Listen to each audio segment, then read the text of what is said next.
Tsunami Studios.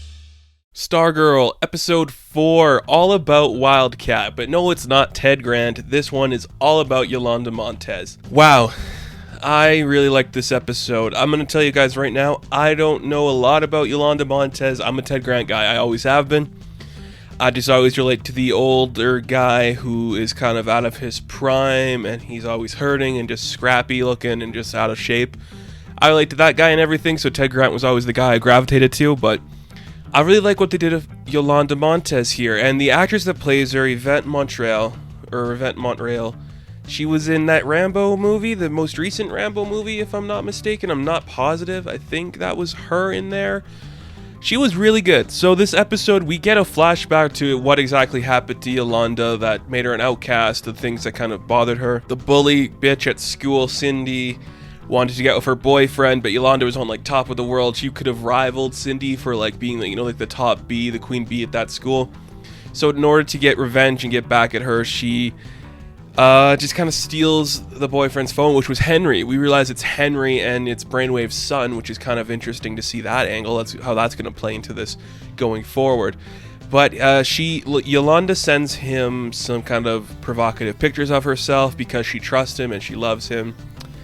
And they get shared around the school because of Cindy, and then her life is ruined. It's literally to the point where her family doesn't want to talk to her. She's not allowed to leave the house, go to church, or do certain things because her life is shattered.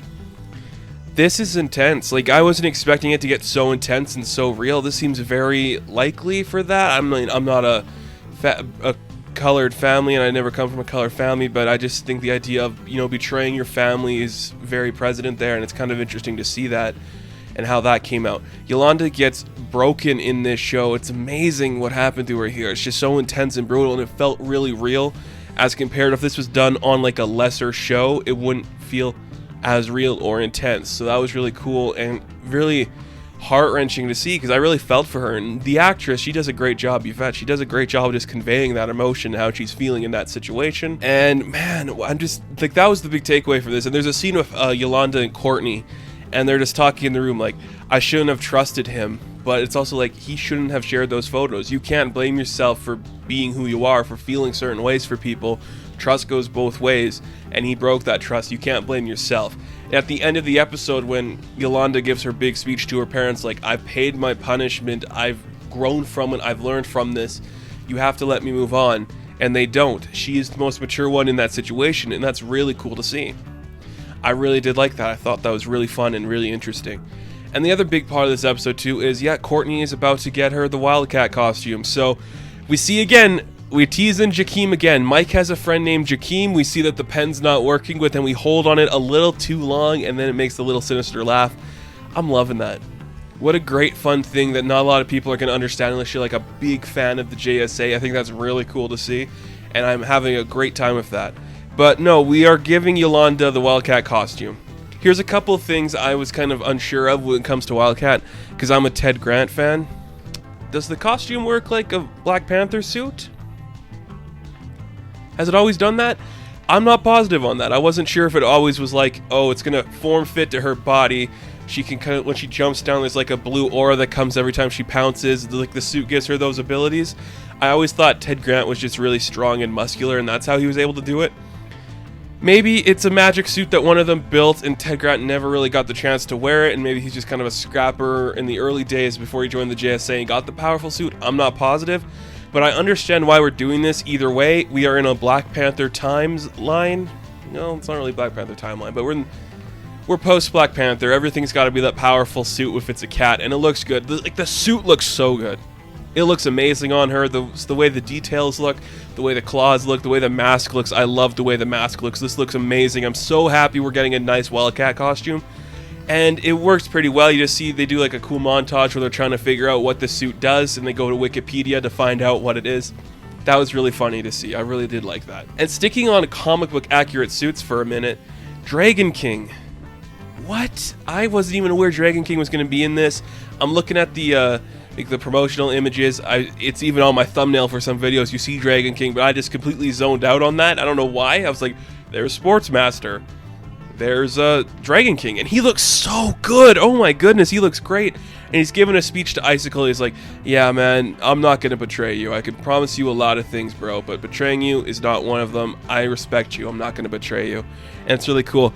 I also like that the Injustice Society has like the same painted picture of the like the JSA do of their team. Like, who got it? Like, who took the picture for the Injustice Society? I understand the JSA and how people would like, you know, pose for that picture, but who did it for the Injustice Society, where they even got Sullivan Grundy at the picture? It's so weird. I absolutely love it. It is so comic booky. And again, this is just straight up comic booky. It feels like a comic book.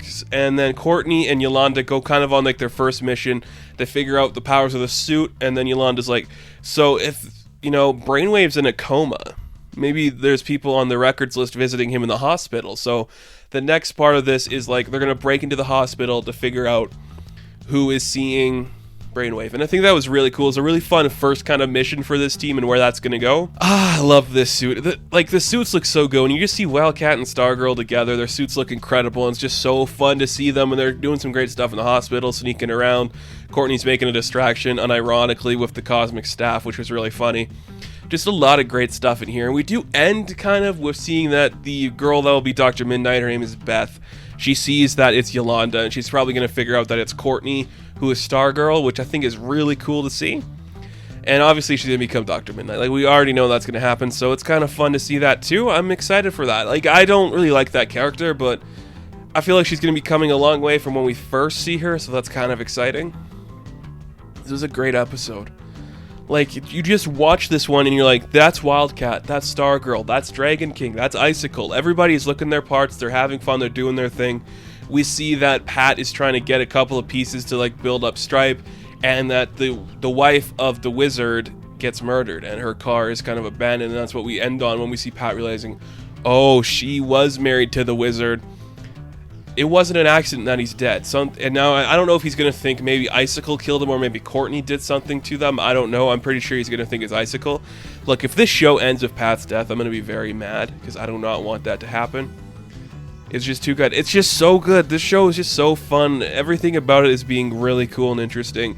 And this episode was great. I really did like it. Like, Yolanda Montez as Wildcat, she looks incredible, and I'm excited to see where that character goes in relation to Stargirl. I think this is going to be really fun, and I can't wait to see where it goes. So thank you guys so much for watching this video, and I will catch you in the next one. Be sure to like and subscribe, and check me out on other platforms. You know where they are. They're in the description below. So I'll catch you guys in the next video. Stay safe. Good luck. Have fun.